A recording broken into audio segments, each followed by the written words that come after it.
Walter Williams, here's what confuses me a little bit. You go into a grocery store today, they're mega stores. You can get anything from anywhere, not just in the United States, all over the world. Yeah. All kinds of meats, poultry, fish. You know, if you have certain types of illnesses or allergies, there's a whole section for that. You got a whole hippie section over here. You got a whatever section over there. Wines from all over the country, wines from all over the world. 10 different types of bread. 5 different types of hot dog buns. 10 different types of hot dogs. That's available to any person in the United States. There aren't people on the face of the planet who've ever lived like we live. Yeah. Kings, queens, emperors, ever. We want to travel across the country.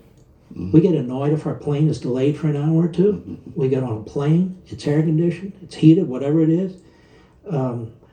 You're fairly comfortable. We complain about tight spaces and so forth and so on. You can fly from the East Coast to the West Coast in about 5 hours. Again, never before in human history. And yet capitalism, individualism, liberty, get this bum rap. If I wake up at 2 in the morning, I can go to a 7-Eleven and pretty much buy anything that I need. Right. If you need a drug because you have an illness, you get it the same day or the next day.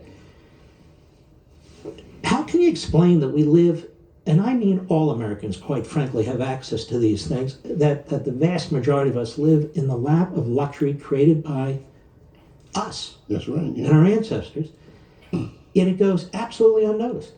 I think, and matter of fact, I would add to it, that is the even poor people in our country today, they have more than kings of yesteryear. You know, they have air conditioning, a microwave oven, TV, cars. et cetera, et cetera. And I think that all this riches, it's a fruit of capitalism, and it's a fruit of human ingenuity. You know, sometimes I ask my students, I'll say, how come George Washington did not have a cell phone? I mean, he could have benefited immensely from having a cell phone to stay in contact with his troops. Well, I'll tell them all the material around to make a cell phone was around at the time of George Washington. It was also around that time the caveman. But what's different? What was different? And why we have a cell phone today and George Washington didn't? It has to do with the human brain, human ingenuity, human beings being free to explore things. That's why we enjoy the riches that are unprecedented in human history. It's the human brain allowed to be free to do those things. And lying at the root of it is people's desire to have more of something.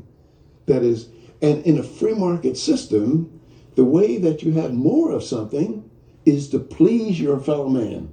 Why is Bill Gates so rich? He didn't take your money. He didn't rob you.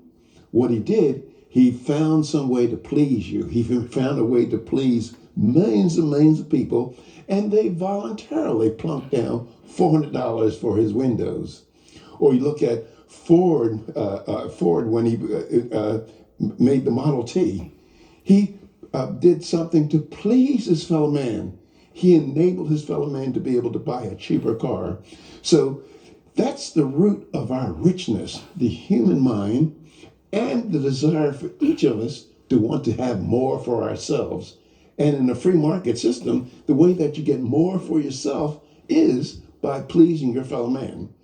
Prior to capitalism, the way that people became rich was through plundering and enslaving their fellow man.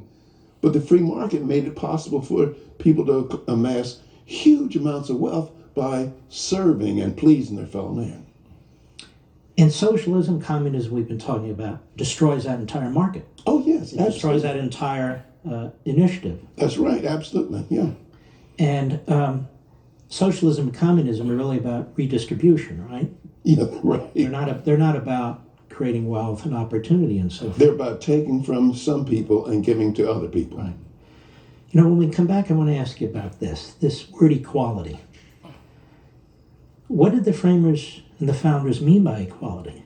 Does it mean the same thing it means today? And can you have a free people if the pursuit of those people is equality? When we come back.